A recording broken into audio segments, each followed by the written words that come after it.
We got a lot of moving parts going on this season, and episode 3 doesn't help.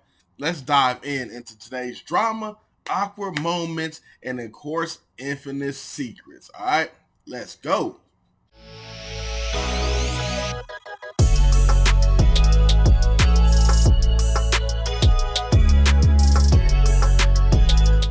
Welcome everybody, it's your boy K-RayTV here on K-RayTV, and we are back for another All-American episode recap review. All right, sorry that I'm a little late again. Had some real life issues going on, so I had to make sure those are good before I can actually record and everything. So we are here, and we're about to dive into it.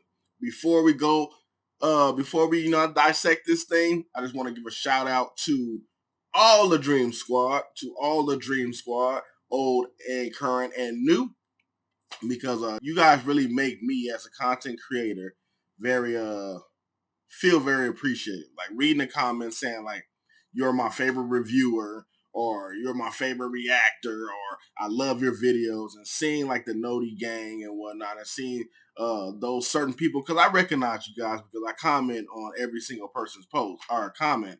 So I start recognizing the familiar names and everything, and I love that you guys aren't like picking and choosing what content to observe. You guys are actually like, really, really, really like watching every content, commenting, and doing all that. So for that, I appreciate you. All right.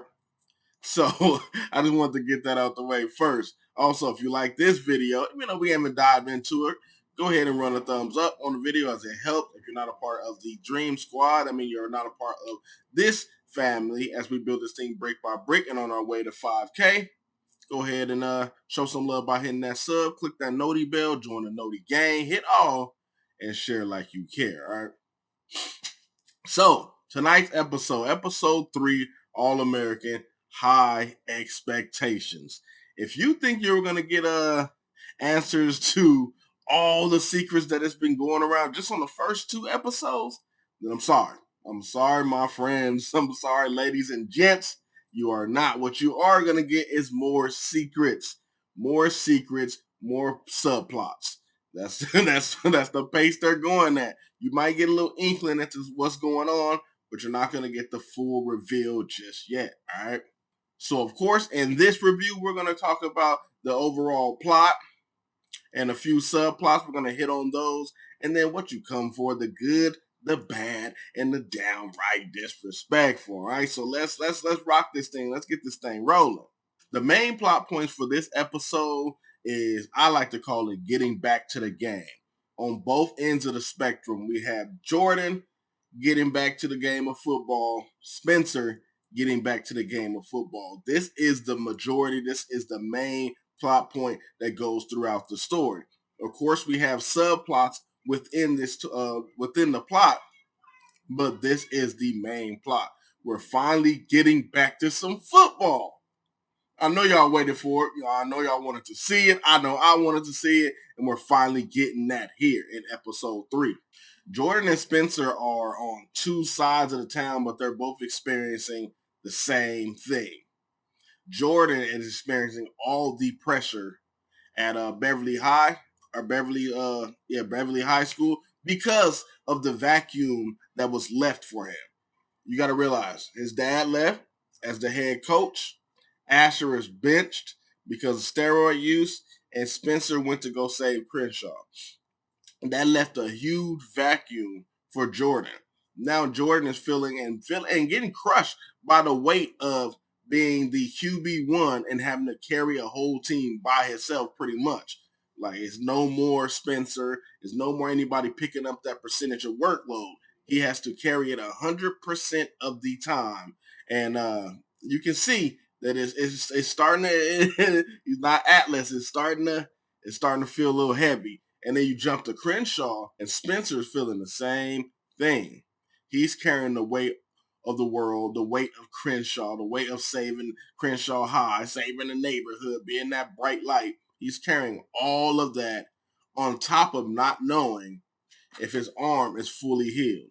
Even though doctors say you're fully healed, if you're mentally not there, if you still think it's an issue, you will literally create that issue.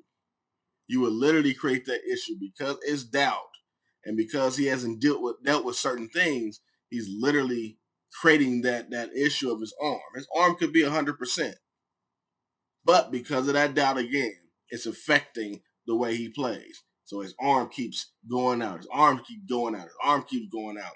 And he hasn't realized that just yet. So the episode starts off with Jordan Baker. The episode starts off with Jordan back at Beverly, and we're getting some football. And Jordan,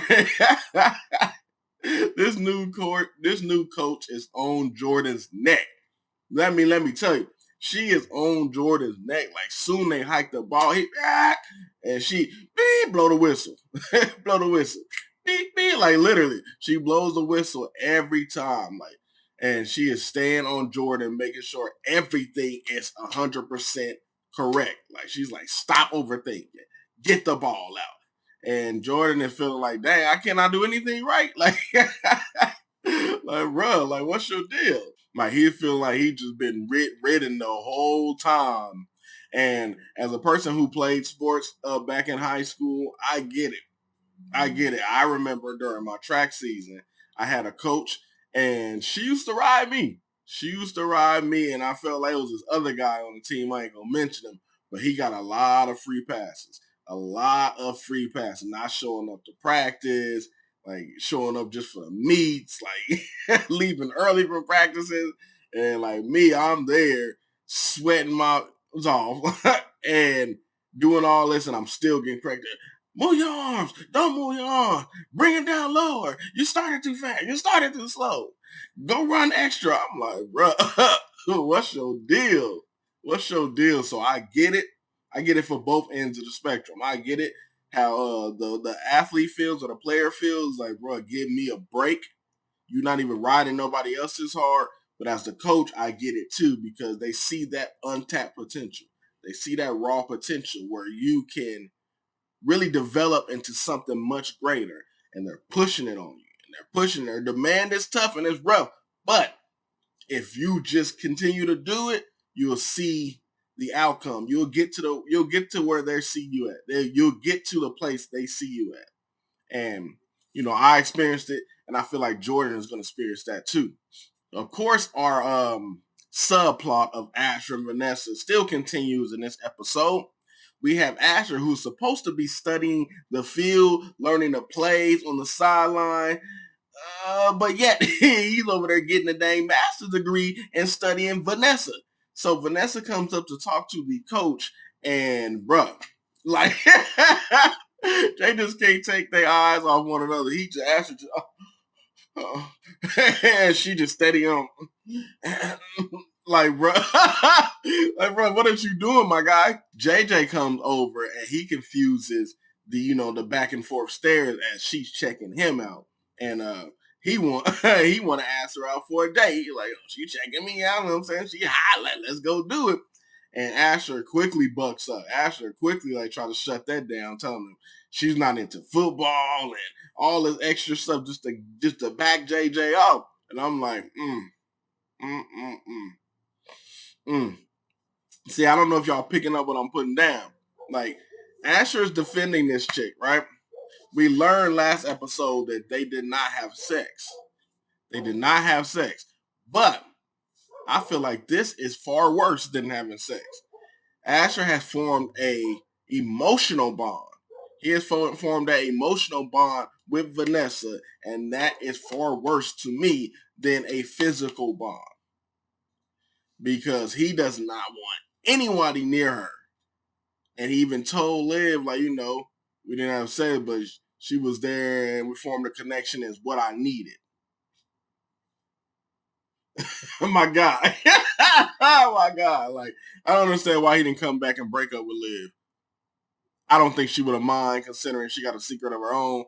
But you should have came back and break up, because if you're in a relationship and you form a connection that deep outside of your relationship with the opposite sex, bruh, call it quits now, because you're gonna straddle a fence.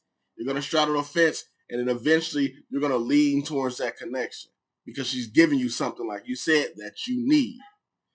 That boy, I told you he can't get right. Asher, get right. Oh, my goodness. Moving on.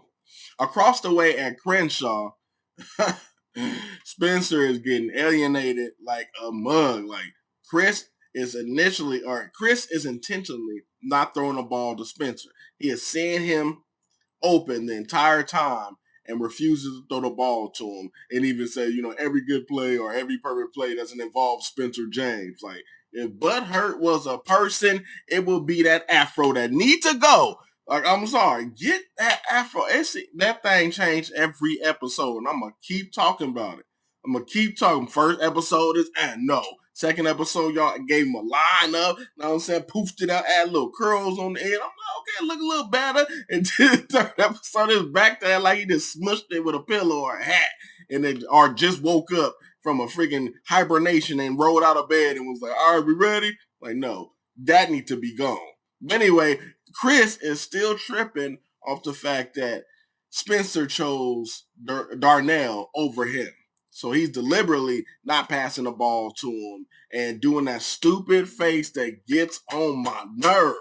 That little stupid side-eye look, like when he tighten up his jaw. I can't stand that look. Like, bro, cut on some Jasmine Sullivan and pick up your feelings. Pick them on up. Bruh, me watching this scene, I was like, if they show a game today, they losing. They losing because of Chris. They are going to lose because this dude is just salty. Like, check your blood pressure levels, my guy.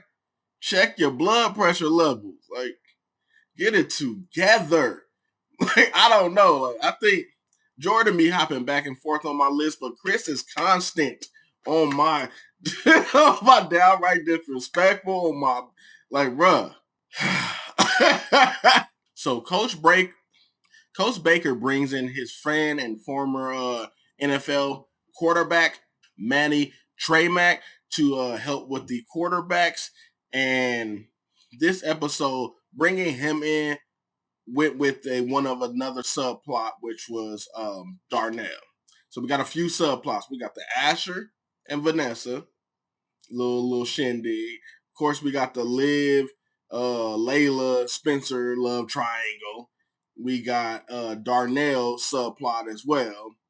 And then we got the Coop and Mo subplot. I almost forgot about that one. The Coop and Mo subplot. These are all the subplots that's within this plot of getting back to the game on both sides of the city, right? Or both sides of the spectrum. So, Coach brings in his old NFL quarterback to help with his quarterbacks, all right? And the immediate takeaways I got from the scene is, one, Billy says, man, I wish if we could get a kicker. That stuck out. I don't know why it stuck out to me, but I felt like that line just wasn't thrown in there for no reason.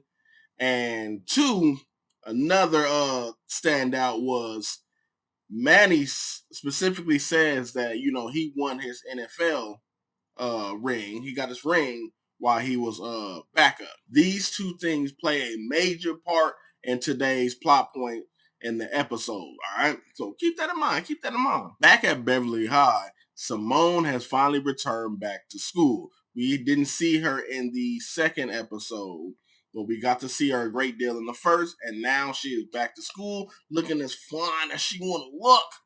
And she meets up with Layla, and they concoct a plan to basically try to get the boys back together, Jordan and Spencer. They know it's a long shot, but they're like, hey, either it's gonna work or it's not. But we gonna try. What's the worst that can happen? We lose our boyfriends. I like how she said boyfriend. I'm like, so they together? Spencer and Layla? Man, anywho. Vanessa interrupts their conversation and she wants to hang out. But Layla is like, no, I got homework. And she kind of like dismisses her only on the grounds that her and Liv are friends. And she doesn't want to like tread on that because, it's a little messy right now. It's a little messy. On to another subplot of the episode is Coop and Mo.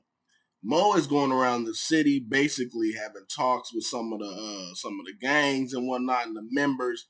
And Coop is not feeling it at all. She doesn't trust Mo. She don't believe Mo's word. And she out there trying to be Darkwing Duck, trying to find out what is going on, even though everyone around her has been saying, stay out of it. Stay out of it. Stay out of it. It doesn't concern you. Stay out of it. And yet she continues to pester and to pester and to pester. And she eventually runs up on some information where she's told that Spencer's shooter from season 2 has turned himself in. Now, I feel like Coop on this one, like people just don't do that in the streets. They just don't do that. So why did this person, when there was no one seeing who it was, there was no ID, like you had no information as to who this person is, why would they just turn themselves in? So like me, Coop, like, yo, I ain't buying it. She get him to snitch, anything. And they keep telling her, yo, like, that's all I know. Mind your business. Don't even say nothing. And she eventually crosses paths with Mo. And she like, yo. But Mo gives it to her straight. Like, I don't care if you don't like me. I don't care if you don't trust me. I don't care if you don't believe my word. I don't give a dang. Like I said, I was going to come clean up the streets. I'm going to continue to do that my way. And, first act is I got the person to turn themselves in. She just dropped the mic on her like, okay, what you going to do about it? But she did say a line in there. Her and another guy said a similar line saying, tell Spence the community is looking out for him. Now, that's just not no dang tagline or them just saying, tell them the streets got you. Like, Mo is up to something. Mo is up to something. While people think Coop going crazy, Mo is up to something. I can't put my finger on that fondness, but she up to something. And I don't trust her just yet. Like, tell Spence the community got his back? What y'all think about that? Moving forward, we get another great moment for this season. We finally get that Coop and Spencer moment. Like the moments that we used to love from season 1 and 2, because we had a lot of Coop and Spencer, even though Spencer moved to Beverly, he stayed coming back to Crenshaw, annoyingly so. But they always had great moments of that one-on-one time. And I feel like, with Spencer carrying the world and Coop being Darkwing Duck, they ain't had that yet. So we got a little brief moment today where Spencer is trying to get dressed up to go to his date, his surprise, his surprise date. And Coop is like, yo, I know you ain't gonna wear that jacket. He's like, what's wrong with my jacket? She's like, that's good. And he was like, well, I ain't wearing it then. And then he ends up like picking up another jacket, and she was like, bro, like Beverly Hills and jacked you up. Like, the old Spencer wouldn't wear that jacket either. He's like, man. And I just like seeing that stuff, a little slice of life moments between those two, because in the show, they are legitimate friends from childhood. So I love that. Coop always speak her mind, no matter what. And she stay fresh. Like this entire season, every time she pop on the scene, she is fresh. I'm talking about from the crown to the feet. Go ahead, Coop. But I hope we get many more moments like this throughout the season. Because, it reminds us of why we like the show in the first place, besides, the football and the drama and the secrets and the heights, all right? Now, a big chunk of the episode, or a big chunk of the episode that means a lot as far as the plot, took place at the restaurant, all right? This is where we get a little bit more of the secrets, or the revealing of a little bit of secrets, all right? So again, in the beginning of the episode, we had Layla and Simone concoct a plan to get Spencer and Jordan together again. So they planned a double date. Now, back at the Baker's house, we got Liv and Asher on a little date. And Liv wants to watch a movie even though she heard the ending of the movie by Simone already. And Asher just wants to talk about Summer. And Liv is not having that. No, she's like, we're not talking about Summer. I want to watch this movie. She's in avoid, and it's horrible. I'm watching this like, bruh, If I were there, I would have been like, yo, what happened during summer? Because every time I bring up summer, you always dodging it. You always become Neo from the Matrix. Like, what's going on? But Asher just, we can talk about summer. Like, I'm like, bruh, confront this girl because she is horrible at lying. Horrible. Come on.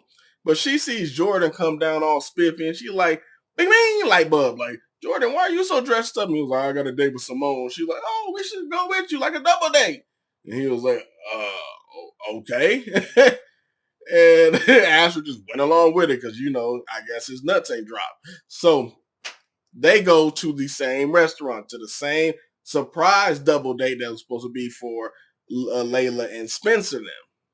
So, anywho, Spencer comes in. He greets Layla at the restaurant, greets Simone. He's like, yo, what's going on here? Like, are y'all trying to put us together? And he was like, but Spencer ain't mad at it. He was like, okay, we'll see if it works out. And then we get Liv and Asher walk in, and Liv is looking at Spencer and everybody else like, oh my God, I didn't know it was like already a double date. We invited ourselves. And, they asked where Jordan is. And Liv start lying. She trying to make up excuses for her brother. And Asher like, bruh, he seen you walking on the way in. He started out skirting. So he went home. Now, last episode, I put Jordan on my good list. I'm like, I like where you're going, Jordan. I like where you're going. It seems like you flip-flopping on my list. You're flip-flopping, my guy. You're flip-flopping. Like, this man straight went home. Correlate this. I want this to sizzle in your soul. Correlate this real quick. He had a date with his girlfriend. And from what I know, it was no text message, no call, no warning, no anything. He just turned the car around because he was there and skirted out, left and went home, leaving his girlfriend there on their date by herself with his sister and her boyfriend. Y'all don't see a problem with that? Because I see a problem with that. I'm like, bro, you childish. You childish. Y'all got the same friend group. You're going to see each other in the same friend group. Some way, somehow, you're going to cross paths. You're going to cross paths. Spencer was fine with it, even though you bopped him in the mouth and he bopped and dropped you all on the floor. But you the only one acting like a child. You on the same thing that Chris on. Play some Jasmine Sullivan. Pick up them feelings and be a man. Like, go in there and just do what it was.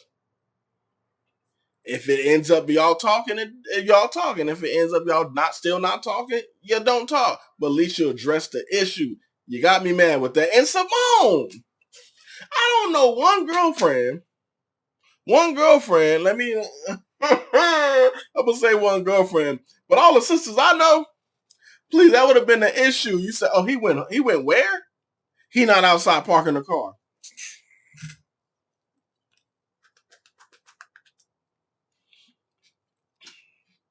Hello? Are you outside? You where? So, let me say something. So, you decided you were going to just stand me up and then drive home. You wasn't going to text nobody. You wasn't going to call nobody. You were just going to up and leave. Oh, I ain't done with you. Like it would have been an issue. It would have been an issue, man. But I guess Simone taking a high road or something because she just, he misses you. He just needs more time. Like, yeah, right. Not to mention JJ shows up with Vanessa. So he didn't listen to Asher saying she don't like football or she not into him. He swerved back around, asked her out, and shows up to the same restaurant. Now it's like a whole smorgasbord, a mess, just hot mess. Like Asher feeling some type of way now because JJ there with Vanessa, and then Liv doing her same big eye look. Like, cut it out. Spencer, he just, I mean, he did a look when Liv first got there. Like, what the heck is you doing here? And the only person that's sitting pretty and cool is Layla and Simone, the conspirators of the whole plan. They just, oh, my boyfriend didn't show up. Okay, cool. No, Layla did do a look at first. Yeah, let me take that back. She did do a look when everybody started showing up, and then when JJ and Vanessa showed up, she did do a look. I take that back. So I guess it's just Simone. She just. So we got Asher hating on JJ because Vanessa. We got Liv and Layla eyeballing Vanessa because she here and whatnot. This was like the main stage where they're like, all right, we're gonna start stirring the pot. We already got the seasons in here. You know what I'm saying? We already got the adobo, the sazon. We already got some stuff in here. Now we stirring it up. Because we finally get Asher and Vanessa together. And Vanessa basically grilling Asher because she like, yo, I'm new here. I'm the new girl here. I'm just trying to make friends. You're making it very difficult for me. Telling people I don't like this and I don't like that because you don't want to be friends with me. And then the only friend I do got acting like he don't know me, which is Asher. Like, you're my only friend, but you acting like you don't know me. And they over there having a whole heart to heart and whatnot. While Liv and Layla just eyeballing, like, I wonder what they talking about. I wonder why this. I wonder why that and all this. And I'm like, whoa, Asher, just leave my girl live. Just leave my girl live and get with Vanessa. You obviously have that bond, and it seems like people in Beverly just can't get right when it comes to relationships. Somebody cheating with this person or sleeping with this person, they're holding secrets for 80 years, and like just just get with Vanessa and leave town, go on somewhere, be happy. Then we got Spencer eyeballing or surveying the area, and he comes up to Layla and basically questions it, like, yo, what's up with Vanessa and Asher? Because he like, yo, Asher over that big pit bull, and every time JJ try to get with Vanessa, and he peeped that. Everybody can peep that. So she's like, yo, don't tell anybody because this is the biggest summer secret. Now, she didn't say that for no reason. They threw that line in there for a reason because we as the audience know that's not the biggest summer secret. It is not. It is not the biggest summer secret. We know it is Liv and Spencer. That is the secret we're all here for. That's the big one. So he didn't even bat an eye when she said that either. Yeah, I guess it's the biggest one. But then we finally get Liv and Spencer together.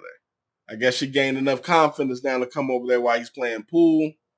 And Spencer jumped right on the gun. So Asher and Vanessa, which makes her fumble her break in the pool table. She's like, I'll get a second try. And they start having a little heart to heart where he wants to know, like, why she didn't tell him why she went to Mexico. And he says, right after you left from me, or you left Vegas with me. I told y'all in the comments that she could have been in Vegas or that could have been in summer. And y'all got on my neck. Y'all know she was not in Vegas. No, that was Layla. No, you're wrong. But I'm not, though.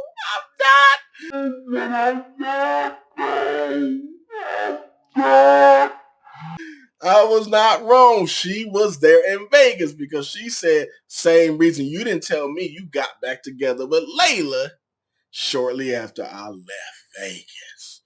I'm like, I knew it. That little spin around scene. I guarantee that was her. Was him and Liv. Guarantee it was Spencer and Liv. But anywho, after we got that nugget, he asked, like, why don't she just tell Asher that she was there in Mexico, and she believes that conversating ain't gonna fix anything. She'd rather just leave the summer behind her, forget about it, move forward. And she was like, look at us. Like, this ain't like we're talking is not fixing anything. And Spencer again wants to jump into it, and she doesn't want to have it. And he says, I just want you to be happy.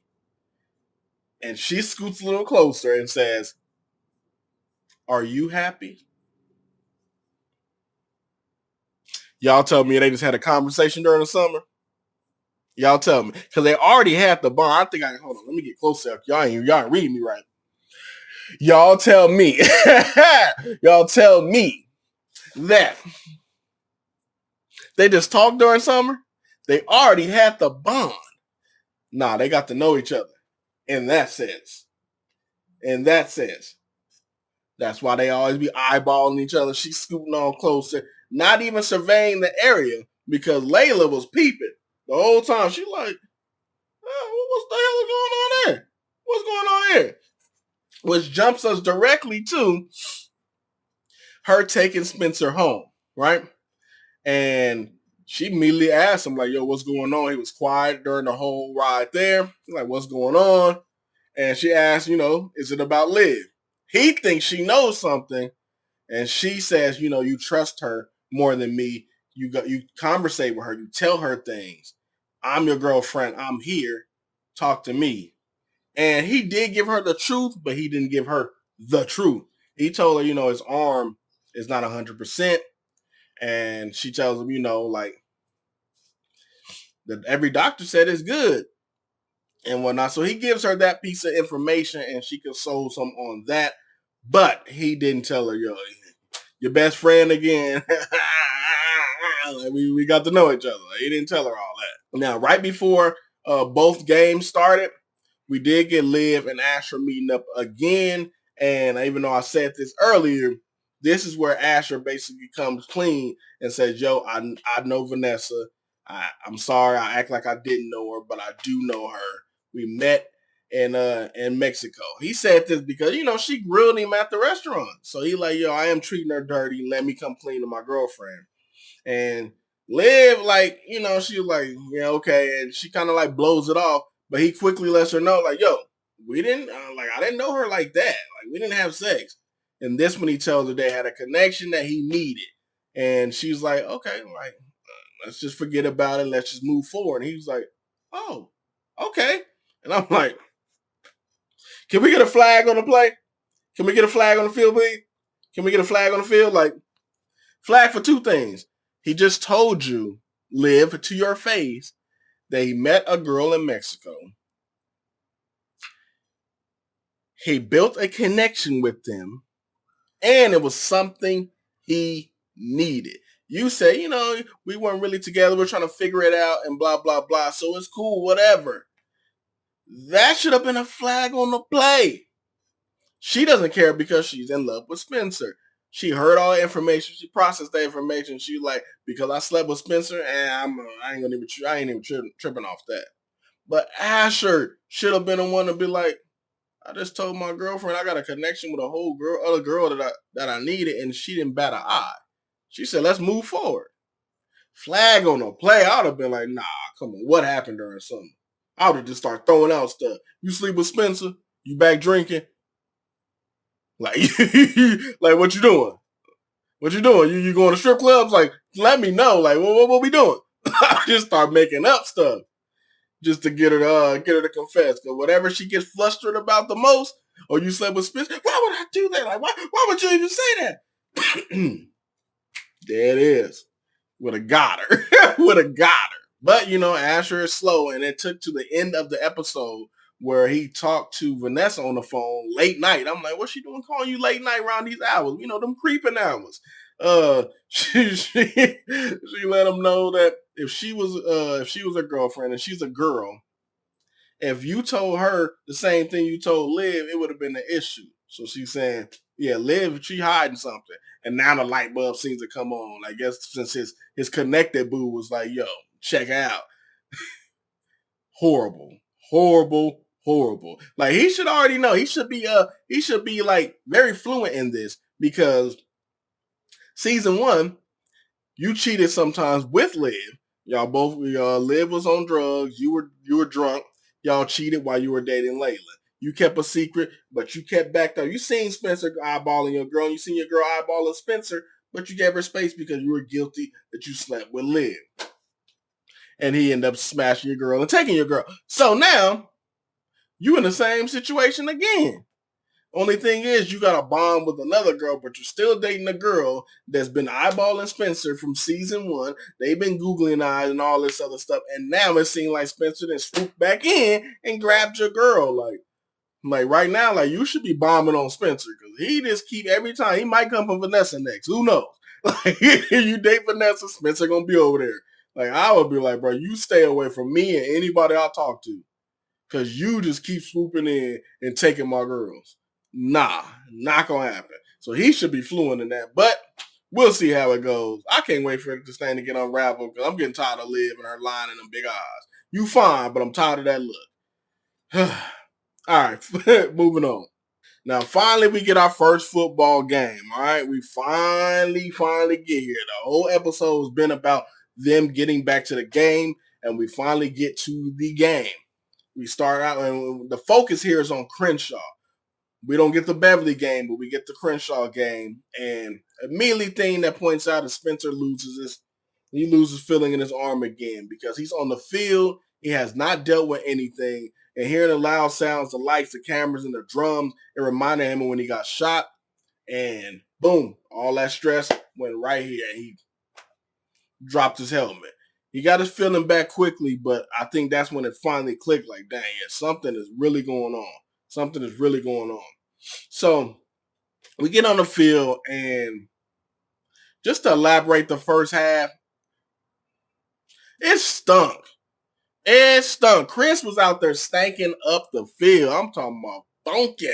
Like, I was like, bro, Chris, what is you doing? Chris had turnovers, fumbles. He was scared because he was hesitant because, he was looking for that hit. He was still shell shocked from Spencer hitting him and taking him out the game. Another mental issue. He was still shell shocked and hesitant, and he was making bad plays. He did get Spencer a touchdown once that it showed, but from the majority of it, all they had was like one touchdown, and the other team had about what, 4?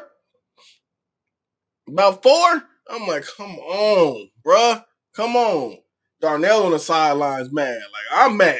Like, it was horrible. So when they go into the locker room, coach giving them the good old speech saying the game is not over. We can turn this back around. And he decides, hey, Darnell, your time. You ready? And we had light skinned Swole get mad at first. Like, come on, coach. But you're like, yo, it's one game. Like, calm down. So they come back and Darnell, that boy, starts shining then. He starts shining. I'm talking about, Thomas giving Spencer some great old catches. And bow! Like, those two as a team was crazy. He even ran one in. Like, he was clowning. And he caught them all the way up. They got to the last play, which was a field goal, and they were 1 point down. I think it was 27-28. And like I said in the beginning, they throw out lines purposely so you can catch them because it plays a part. When coach said, we only if I had a kicker, it shows here because when they kicked the ball into the field goal, it went somewhere completely different. And they lost the game by 1. I actually liked that they lost the game by 1. I didn't want them to win. I want them to feel that pressure, and I want them to really unite. Now, jumping over to Beverly, they in the locker room getting grilled by that coach. She embarrassed. She don't want to see him. She like, bro, like practice at 7 tomorrow. I'm embarrassed. Y'all lack discipline. Y'all lack hunger. Y'all lack leadership. Make sure she look right at Jordan. Leadership. And I'm like, dang. Dang, huh? But they actually won their game. They won their game. But she didn't see it as that. She seen all the bad things within that game. So Jordan decides to step up because JJ was giving a speech talking about we celebrate wins and blah, blah, blah, trying to rally the troops. And Jordan was like, nah, I see what the coach saying. Like, how many missed tackles did you have? Or how many fumbles? Or how many of this? How many of that did we have? Like, we have to pick it up. We supposed to be the champion. He was like, we failed because that's on me. That's on me. But we ain't going to be doing that no more. Jordan finally like, you know what I'm saying? I'm big swole now. I need to step up. And he like, practice at 6 tomorrow. Coach wants y'all at 7. I want y'all at 6. You ain't here at 6. Don't even bring your jersey. Leave it. Then he drops the mics and walks off. And you know how they do that little pan? And you see the coach be on their little wall. Just, I was like, I knew they was gonna do that. They paint Jordan as, he's gonna become that person that he should have been with this new coach. She's gonna get him to be the real leader. She's gonna get him to become elite. And again, when Crenshaw and Beverly clash again, it's gonna be two different teams. I like that. Last scene we get is with Darnell and Spencer walking home, and Darnell's all they guess they boys again. He's happy. They talking about plays, talking about how good they work together and how they gonna destroy this season. And it's good to see them back as brothers, but of course, in all American fashion, they ain't gonna end off with no goodness. They ain't gonna end off with no happy feelings. We see two men in uniform at the door. We already know what that means. Either means death or close to death. So we go over there. They say Darnell Hayes, let him know that his mom is very injured. And that's how they end off the episode. That's all American fashion, all right? Man, so overall, the episode was pretty cool. And I still haven't found that one episode yet where I'm like, ooh, like this was amazing. It was pretty cool. I really hope they stop dropping so much of the subplots and plots and all that within one episode and start spreading them out a little bit.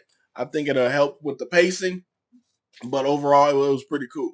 Now, let's quickly hop into the good, the bad, and the downright disrespectful. The good, all the mental health wellness checks in this episode. Like they showed you all these people struggling with different mental issues. Chris from depression and not belonging and whatnot. Jordan from feeling all the pressure. Spencer from the pressure and the stress and not dealing with certain things. Chris from the shell shock. They showed you all these people experiencing different type of mental health issues. And Layla, after the game, she was walking with Spencer and she said she was researching stuff online. And she was like, have you ever thought about therapy? I'm glad that they did that. And I'm glad that Spencer didn't shut it down. Knowing people, like, especially in my community, we don't do therapy. We don't do therapy. Like, it's pretty much raised to suck up your feelings, to, like, be hard all the time. Like, boys don't cry type thing. Like, like, be a man, don't cry. Like, don't deal with it. Just sweep it up. And that's not healthy. That's not healthy at all. So I'm glad Spencer didn't get mad at her for looking at research. And he said, he's willing to try because he wants to know what's wrong with him. Whoever put that in this episode, kudos. Kudos, because a lot of people need therapy and it does work. Trust me, I go to therapy. It does work. So I love that they did that. That was the best part of this episode to me, that they addressed it. He didn't run from it, and he's open to do it. That even made me feel bad for Layla, because I'm like, bruh, Layla is actually in this as a girlfriend. She's really in this, even doing that. And that almost made me switch teams. While Liv is acting ignorant over there, trying to run and do the big eye scared deer in the headlight look. Like, Layla is in it. Like, yo, this is my man. I'm going to support you. I want to get you better.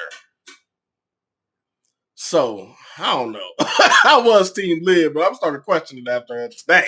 Starting to question. I might have to jump over with y'all, Team Layla. What up? But yeah, that was the good. The bad, I would say, besides I don't think the pacing was bad on this episode. I think it was a little slower than the other two.